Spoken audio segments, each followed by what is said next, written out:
the sun up, sun down. It was awesome. It was just very restful. Uh, just really um, just in the Torah. The parashah was excellent. It was powerful. It was, just a lot of conducive. Nice, nice. So wait, let me ask you this. You sent me a thing on WhatsApp app. It was like, what was it? Like, I just for a brief second, I looked at it, I didn't understand. I understand. I was like, okay, I'll just bring it up to you, like bring it up to you in the class. Like, what was it? Okay, hold on. Wait a minute. Wait a second.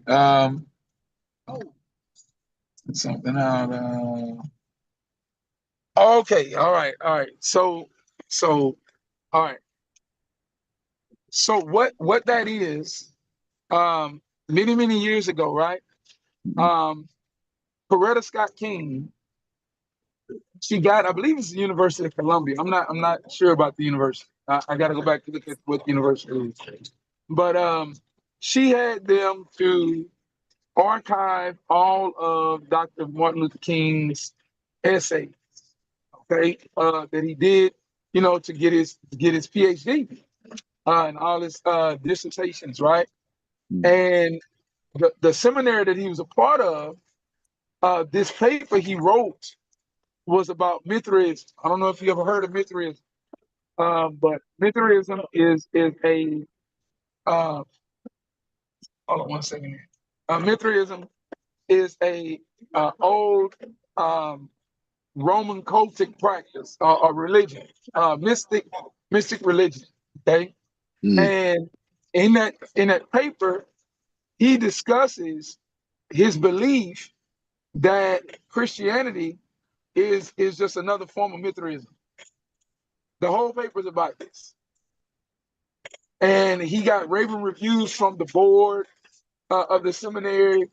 And I mean, he talks about it, it covers everything.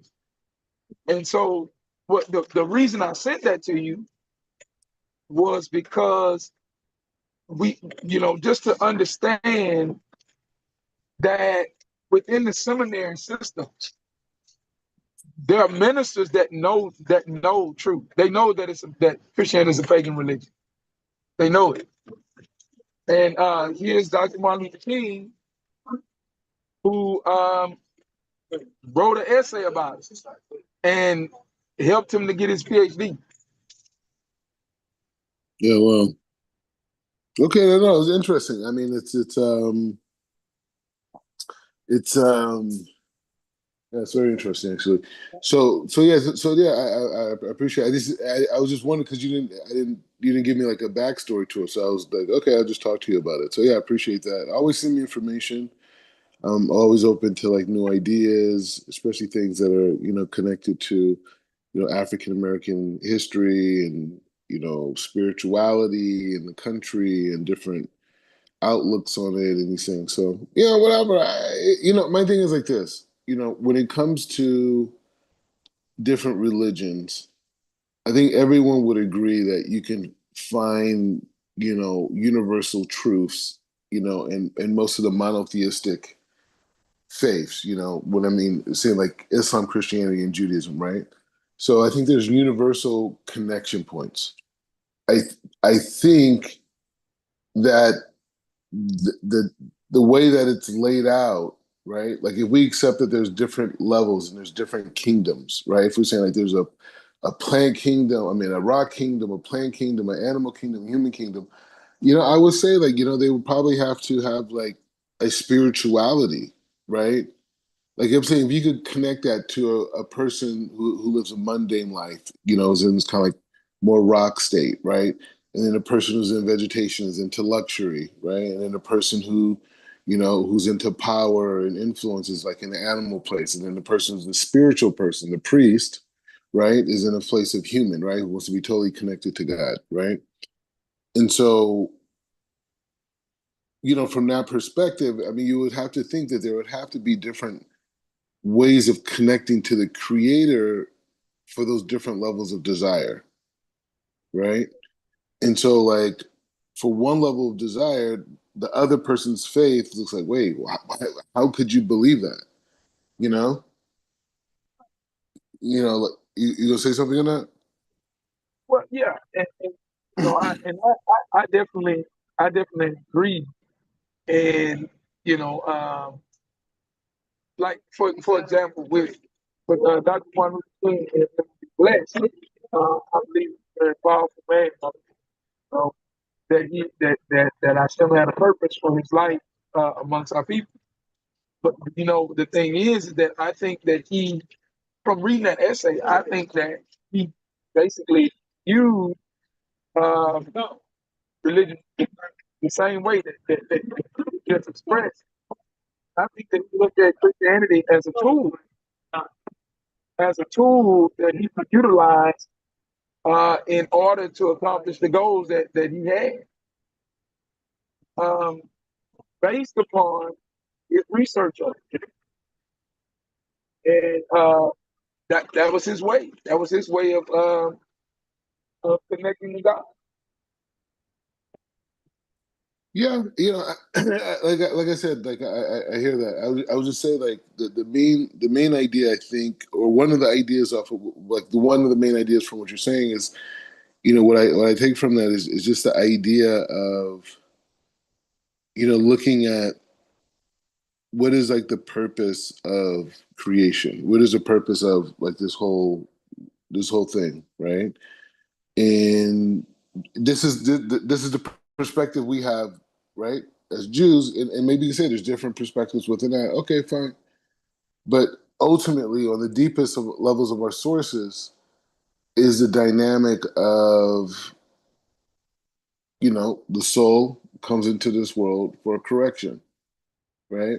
And then there's a series of experiences that soul has that propel it in this way or that way, and those how you're propelled and how you respond to those, experiences, determine how much of a correction you act or how much of a progression or a growth, whatever however term you want to use to, that you achieved in this particular lifetime, right?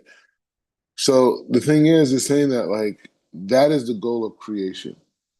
And that goal of creation is the responsibility of Israel, right? The responsibility of Israel is to be able to be a part of God's ultimate plan. Because even those people who are at that level of a soul who may only understand God in a specific way, like their consciousness cannot evolve past that stage of recognition of Hashem.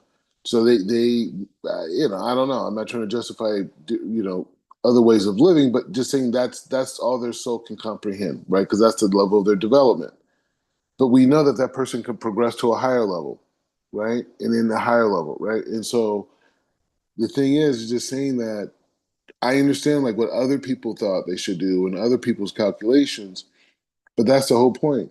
We have a halakha, right? And the halakha says this is the only way we communicate to our fellow man about the Creator being a nation of priests, right? So I hear that. I hear there's a lot of different things and like secret societies and masonries and Shriners and all these other different types of things. But at the end of the day, you know, um, this is how the world was created, and this is how the world's going to progress. The question is, are we going to participate in it?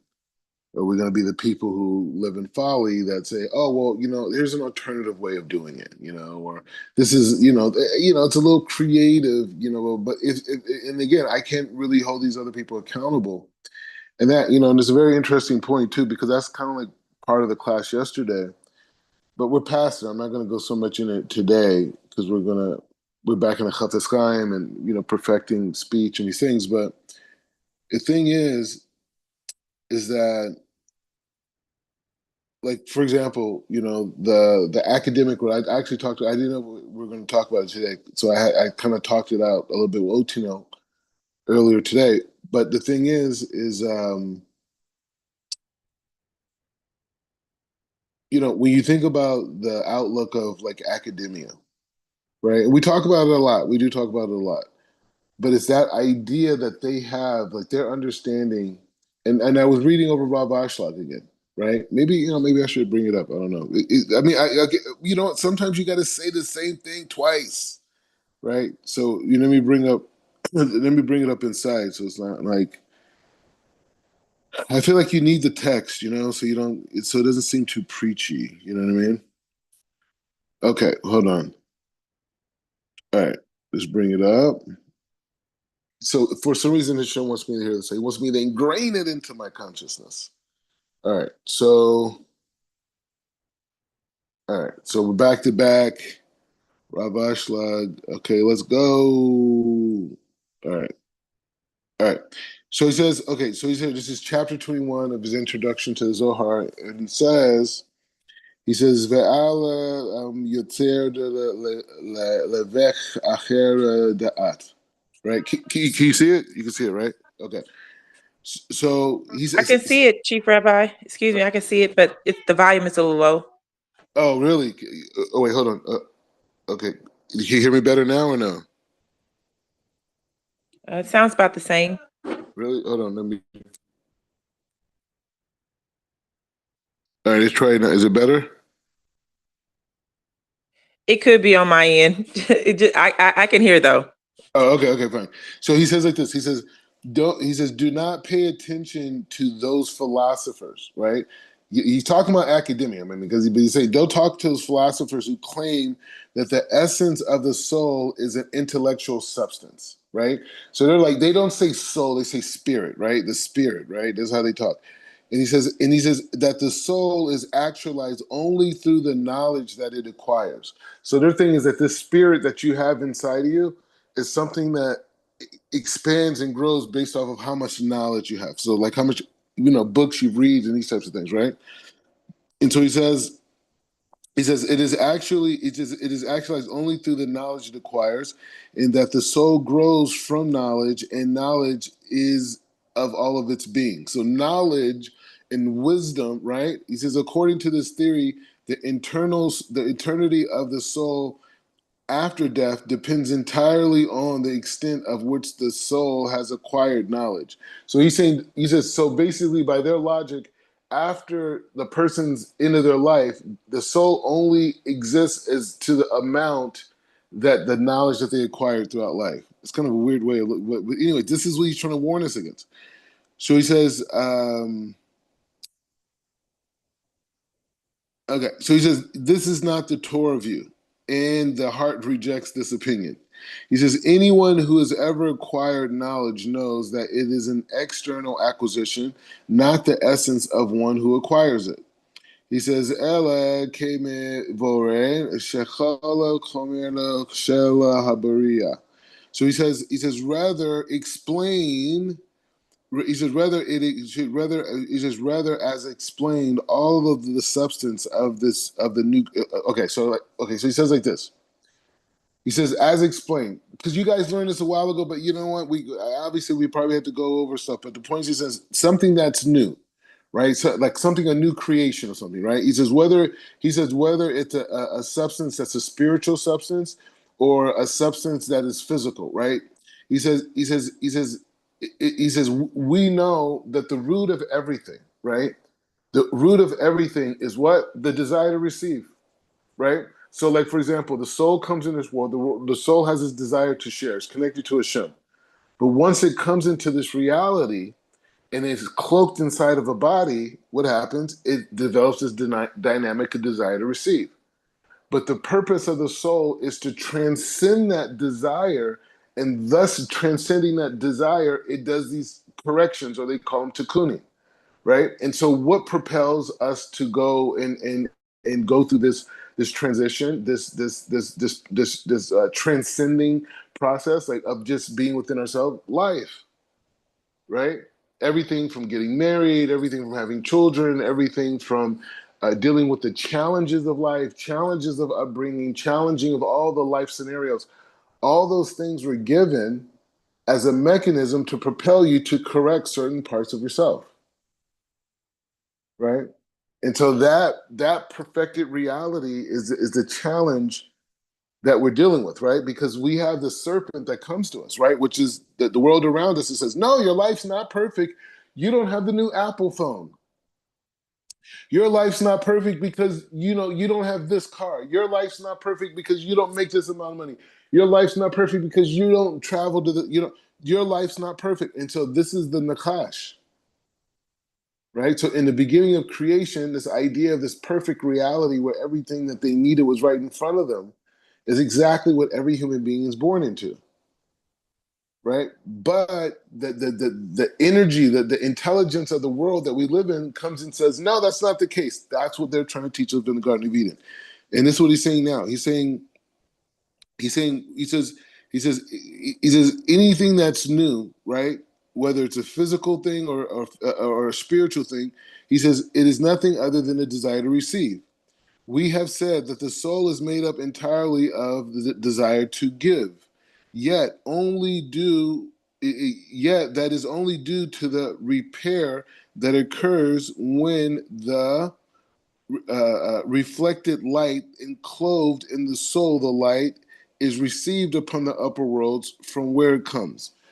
Okay, so he's saying so this process of correction comes from when we receive like this light which we come from. It's like a circuit, like a circle, right? Like a circle. It's like what we come from is what we receive. It's like a weird thing, but like that's like the idea. So he's saying here, he's saying that he says it's only he says when it's enclosed, right? When it's enclosed in the soul, right? So this light. I mean, because it's like well, he's going even higher. He said the bottom line is this mechanism that we're in this world to perfect to the best of our abilities, right? It is this concept of called the soul in the world, the reality that we're in, right? Is that so? He's going to talk more about it. So he says like this. He says for the thing. He says for the thing that distinguishes one example of a thing from another is not its substance, but its will. So he's saying it's not. He said it's not what it contains, but rather what it desires. Right. That's what separates one thing from another. It's not the clothes that they're wearing, but rather the person that's inside of the clothes, right?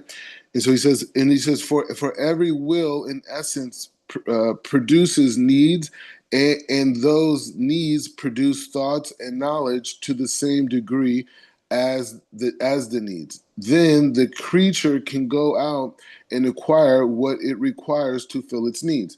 So and he's going to explain that. He's going to explain that. But okay, so there's Uve. He says Ukeshem Serin Sonot Bene Adam so Sonim Ish. Okay, so he says like this. So he says people desire different from one another. Similarly, their needs, thoughts, and education differ. For example, there are those who desire only animal desires. Their needs, their thoughts, their education are designated to fill those animal wants. It says, though they use their intellect and knowledge like a human, still the slave is like a master. That the intellect is therefore as an animal like intellect, since it is enslaved in those animals' desires. He says there are those also whose desires focus on humans' wants, such as honor, pride, or over others once the desires the animals do not have. So he's saying like he's going to that equation of looking at the different levels of human beings and their desires, right? So he's saying some people are stuck in that animal consciousness, right? And he's explaining it a little bit different than Chaim Vital, because Chaim Vital explains it a little bit differently, but he's saying it like this, right?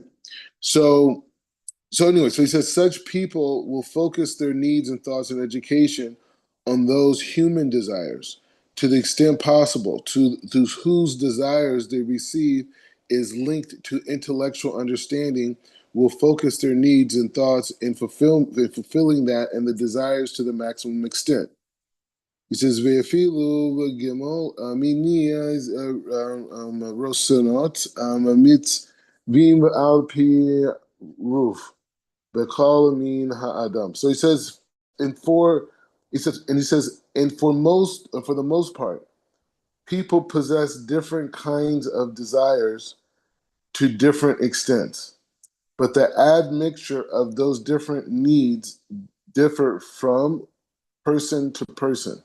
This explains the difference between individuals. People differ from one another physically in ways that are comparable to the ways they differ from one another spiritually. These are big ideas, right? New levels. Okay, so let's just pause here for a second and kind of like think out like where we're going with this, right? So there's two different philosophical approaches, right, to reality. One philosophical approach is that the idea of the spirit is something that a person acquires through knowledge. Right? This is the other nations, mainly the nation coming from the West, right? That's how they see the world, right? So your how educated you are, your prominence in society, all these things represent the strength of who you are, and therefore you deserve to have this big monument built around you and everything, you know, and statues because look what he accomplished, look how much he did in this system, right? You should be like him, right? And so that's one approach. As where the Jewish approach, the God approach, is that no, there's a soul inside of a person, and that soul has this desire to receive in this body, and that desire to receive that to the level of the desire to receive determines where that person goes or how far they goes to acquire what their soul needs. I had to come to Jerusalem, right? So that was reflective of my desire to receive in Los Angeles, right? Two parallel realities, right? So that world, that reality, right? That reality is what we're talking about, right? And so what we're talking about is reevaluating society and reevaluating information. Because if I'm learning from a person, right, and that person sees reality in that opposite way, right? They learn the world in the opposite way. They learn the world in the way of the academic world, and they don't challenge the way that we see it. They don't bring that up. They never because they don't see the world that way, right? They see the world like you're a statesman or you know you're a scholar or you're a judge, you're a senator, you're you know this is who you are, and that determines who you are in society and who your children are. But we don't see the world that way, right? So, so when we look at the challenge is that challenge of thought, I don't know how pervasive that conversation was in white communities in America or black communities, right? Because the black and white experiences were pretty much shaped the ideas of what America is. Like those two ideas, those that struggle is really what shapes America. So my question is saying, hey, you know what? Have we ever really challenged that thought and say, you know what? The people that have professed ideas and their goals and objectives, if they saw the world in a way different than mine, perhaps their outlooks and their frame of references are not correct, right? Because that's an outlook, right? I mean, what makes it? I have a GPS, you have a GPS.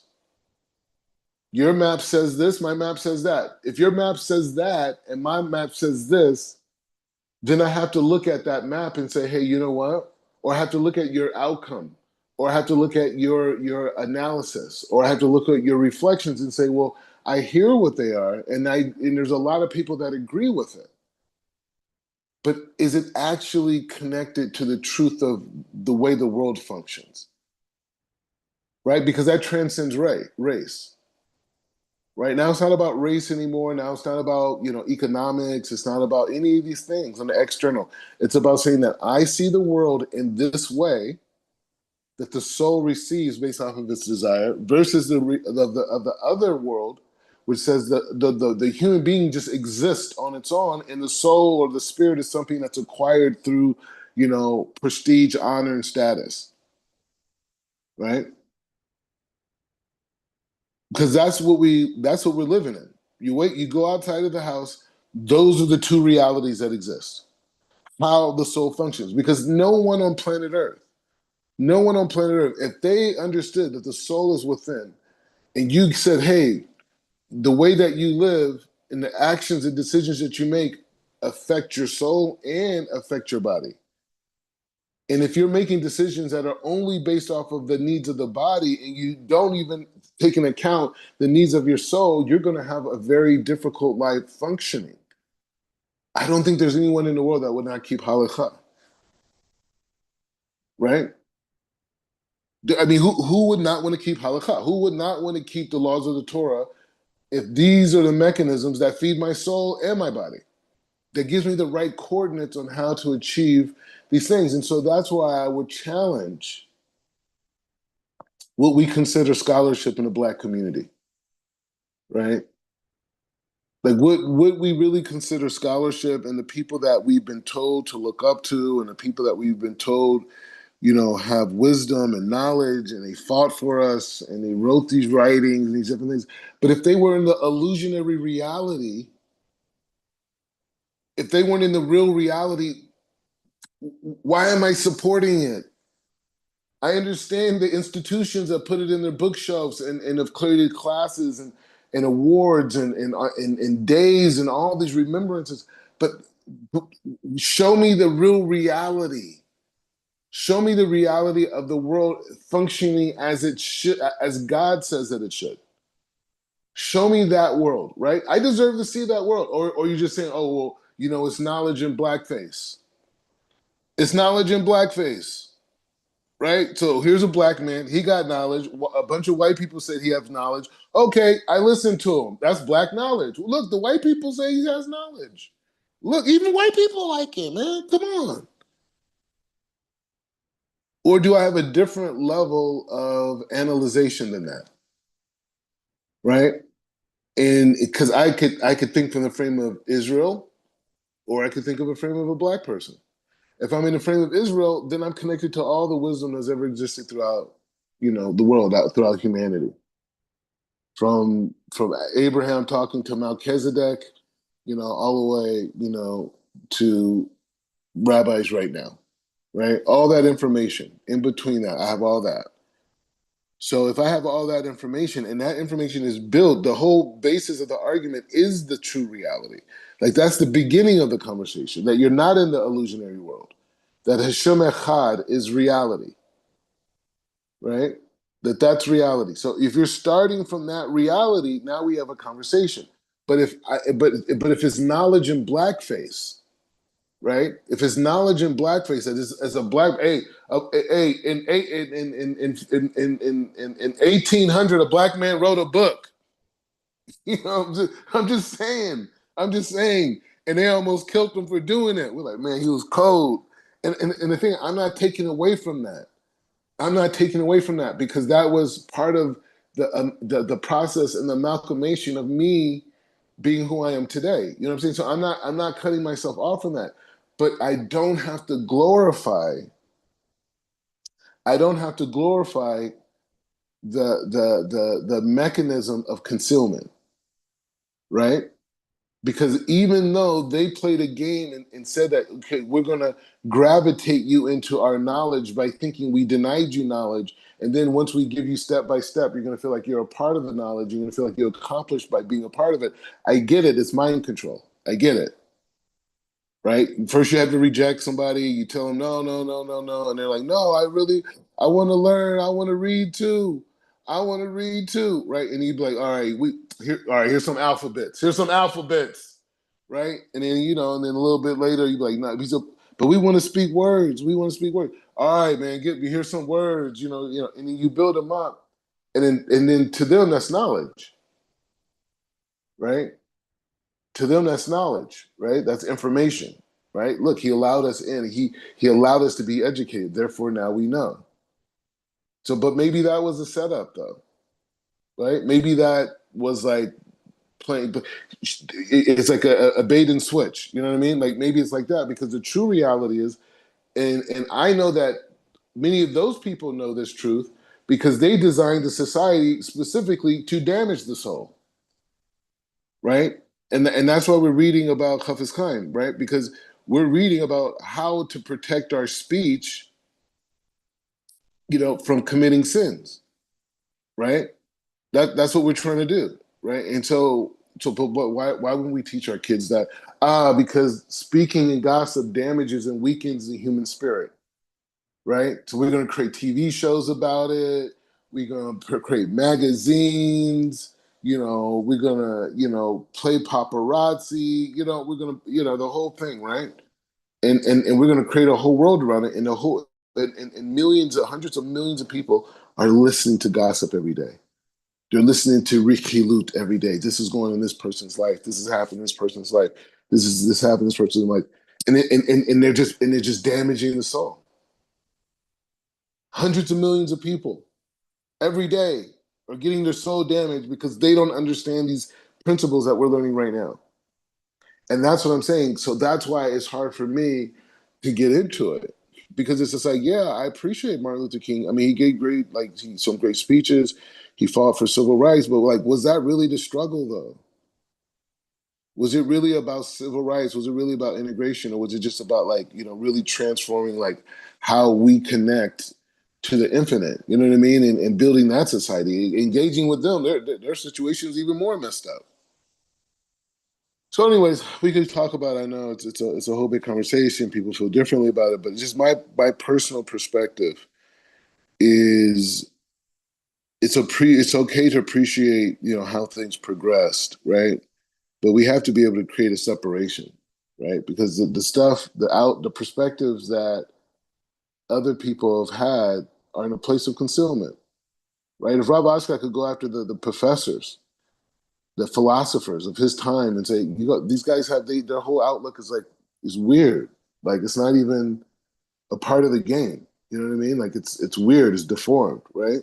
So if he could go off on that point, I could do the same thing, right? I could look back and say, well, why does this society who wants to keep me enslaved? I already accepted that I work best in America as spiritually deficient, empty, with the focus of making more money as a means to suffice what I'm missing, right? That's the mechanism in America. Okay, I get it. I got it, right? I got it. Okay, fine.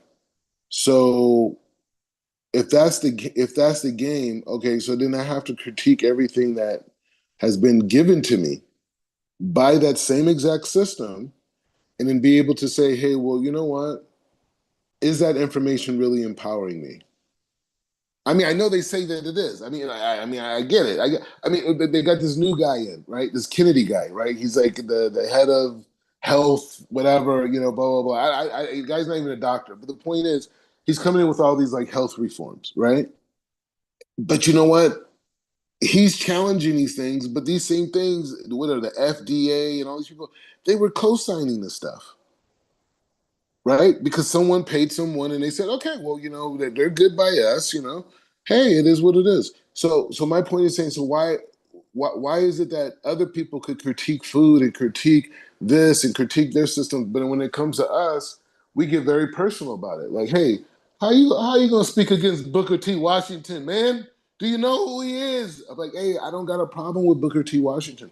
What I'm saying is that the dynamic that puts him on a status level is distracting us from real information. You know what I'm saying? Because the whole point of this is not to be a better American. It's about being a soul connected to God.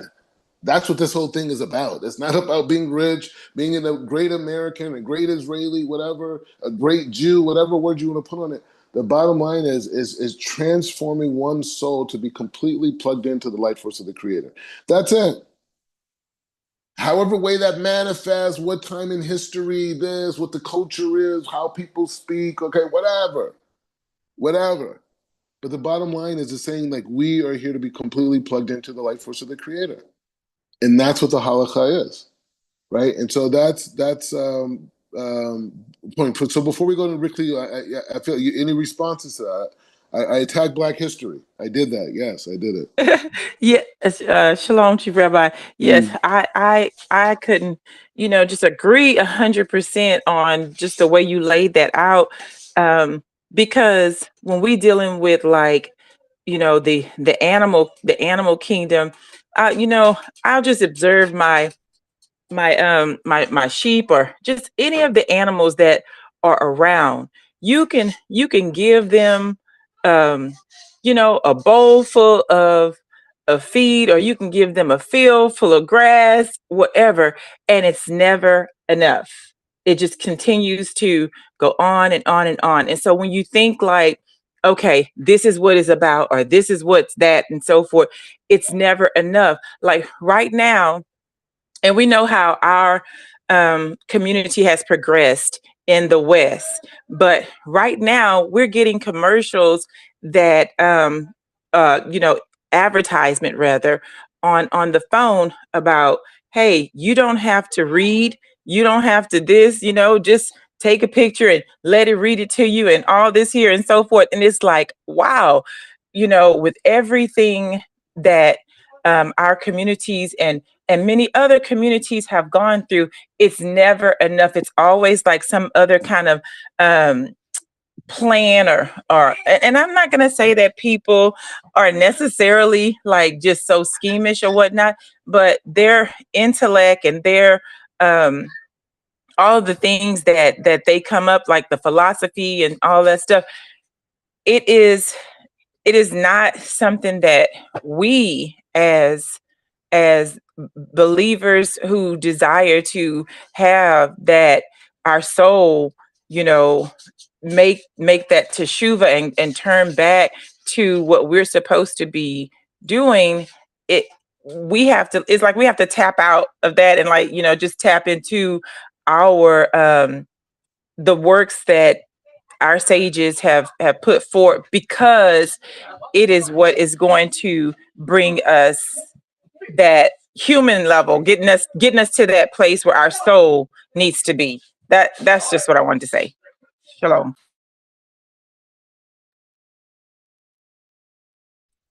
Yeah, so I completely agree on that point, and I'm just saying, and I just think that's the destination. That's what we're working towards, is get to that place, right? And to be able to get to a place where we could really critically analyze things without being controlled by that concealment, right? Because the concealment is telling us like, okay, well, first it's like, give me a chance just to be a human being first. You know what I mean? Like, you know what I mean? Like, in a human being is a soul and a body connected together with ability to reason and all these things that make me human. Okay, let me be that first, and then let me decide what works for me and what doesn't, right? And I think that's the approach that, like, because there's also this aspect of transformation, because we grew up in this reality where it was like very much focused on these external labels, because it was a society that denies the soul, right? So our intellect and our self-perception is designed from that frame, right? So that's like a whole thing that people really have to sit back and say like, hey, you know what, my reality is really designed by a society that only addresses reality from the external value, right? And that's how they assess who's what and whose status is. So that's why you can say, hey, people who have this skin tone are more chosen than people with this skin tone. That's how you could do it, because you have a society built only on externalities, right? And so this is what we're up. This is what we're born into. The whole thing. So there has to be a process of deprogramming, right? Deprogramming ourselves to be able to say, what does it mean to go back to being a human, right? What does it mean to going back into that state of a child, right? Who doesn't have, no one told him or told her who she was, right? And no one says this is what you're able to do and this is what you're not able to do, and all these things. Just how to get back to that place, right? And that place of being able to ask God for direction, right? And I think that's the place of tefillah that we have to strive to get to, because it's really about deprogramming this. This is a huge concept. Like, we don't realize all these rules we live by were totally just given to us. You know what I mean? Like, these rules that we're given to, I mean, these rules that we live by are totally um like completely given to us by this world that we live in. Like even like the fact that like, why can I be in love with Asian history? Oh, what do you mean? How can you be in love with Asian history? You're from America. Yeah. Yeah, but if you're American, you're supposed to love American history. Wait, who said that? No, that's the rule. Like where you're from, you have to love that place. Yeah. Oh, okay, cool. All right, so I have to love this place. All right. But what if I love Asian stuff? That's like you could do it as an extra thing, but your main thing. So I'm just saying the point is saying even from that basis, right? And so I think there's a process of deprogramming that point and really looking at saying like, the things that I claim that I like how much are those things like is subjective because of the community I was raised in, or how much of it is coming from the soul, right? And then I think that aspects really allows people to connect on a deep level, saying like, hey, let's connect on a soul level. You know what I mean? Let's progress the relationship to a complete soul level dynamic and moving forward. And then you create such a powerful light, right? When those two souls are like, yeah, that's on a soul level. Let's do the mitzvah on a soul level. Let's do this to correct our souls. Like you have your tikkun, I have my tikkun. We partnered up together. We're working on it together, and then through that light, we now we materialize our potential, right? It just fills us up like air inside of a tire. You know what I mean? You just see the potential, of the tire as it's filled up with this light or air in this case, right? So anyways, so that's kind of like the frame of reference of just what we're going into. So let's do a little bit of I was gonna say, hold on a second. All right, so we'll do a little bit of Ricky Lutz. Because I was gonna say, because I want to, what I want to do is I want to maybe stop the class for like an hour or hour and a half. I was gonna go and dive in before it gets too late. It's kind of a weird time, I know. But I was gonna dive in and then come back. So if you guys are open to coming back an hour and a half or 2 hours, would you be free to do it like another 30 minutes, 40 minutes? Yeah, absolutely. Okay, great. Okay, all right. So we'll do this. But yeah, but I just think that is a power because it was funny, it was interesting. I was at this place after Shabbat. I gave a talk to a couple guys, a few guys, just came by. They ordered pizza. We talked it out, and one of the points I told them, I talked about the idea, the power of being equal, right? And the power of being equal in this idea of of the power of humility in that frame of being equal. And I said, I used the example. I said, what was a game changer in Egypt, right? The game changer in Egypt is that Moshe had this experience with God, and from that point on, he understood that him and Pharaoh were equal, and he was willing to go to Pharaoh. Not that he was above Pharaoh. He didn't come and say, "I am Moshe Rabbeinu, the greatest prophet." No, he came and said, "No, the God who's above both of us wants his people to be set free, right?" But even though he got rejected, right? Like Pharaoh's like, no, no, no, I don't know your God, but whatever. The point is the same, but the point is saying that the shift in the cosmos, the shift in reality was the fact that he saw himself as equal. And there's an interesting metaphor, it's like the Baal Shem Tov, he speaks about this idea of that if a man comes out of his house and he has his like chest poked out and his head up in the sky, his neighbor will also come out of his house with his head, you know, chest poked out and his head out of the sky. He said if a man kind of walks out of his house and he's kind of like you know mild mannered, mild temperament, just kind of like walking. He said his neighbor will also do that. He says, but if he walks out and he lowers himself and he carries himself in a way of humility and piety, he said that his neighbor will come out and want to embrace him, right? And so it's just like this idea of this reversal of reality because we live in a world that says no, you got to be superior, right? You got to be superior. You got to be in charge. You got to be dominant. You got to have the power, right? Yeah, that's their system. That's Asaph. That's not Jacob. That's not Jacob, right? Jacob is about spirituality. He's about spiritual connection. He's a sensitive man. He's a soul brother, right? That's Jacob, right? And so that sensuality that was exploited through sexuality in Western society, right? They took the spirituality of that descended of that tribe from that Israelite tribe from West Africa that came in that transatlantic slave trade. They took that spirituality and then they took an aspect of the sensuality of that, right?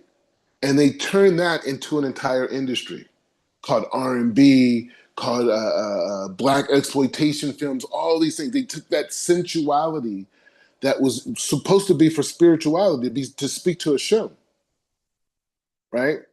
That mechanism, and not only that, they made it to an industry. It's all over the world now, right? So anyway, so the point is saying the more we could separate from what we've been presented as, right? Because what we've been presented as, the more we accept it, that would determine our worth, right? Because that's how they understand. That's how they understand. That's how they understand. That's how they understand growth, right? Spiritual growth is through what you acquire, right? So if there's a collective, if these are the classics and this is what the aristocracy and the wealthy people and this is what they read. Of course, you got to read it too. If you don't know it, yeah, you're not part of the wealthy class, right? So that's how they understand it. So we get presented information. So based off of your ability to understand it determines your worth, right? You're A student, you're B student, based off of how well you understand their information, right? That's your quality, right? So we're saying, no, that has nothing to do with that. My desire level could be for the good or it could be for the bad. It's just the information in the environment that I'm in. Anyway, so let's come back at 20 o'clock my time, and we'll finish. We'll go into the text of the Chofetz Chaim on that. But I wanted to have this talk actually yesterday, right? But whatever, things happen. But it's just important. So any closing ideas, any points before we finish this off?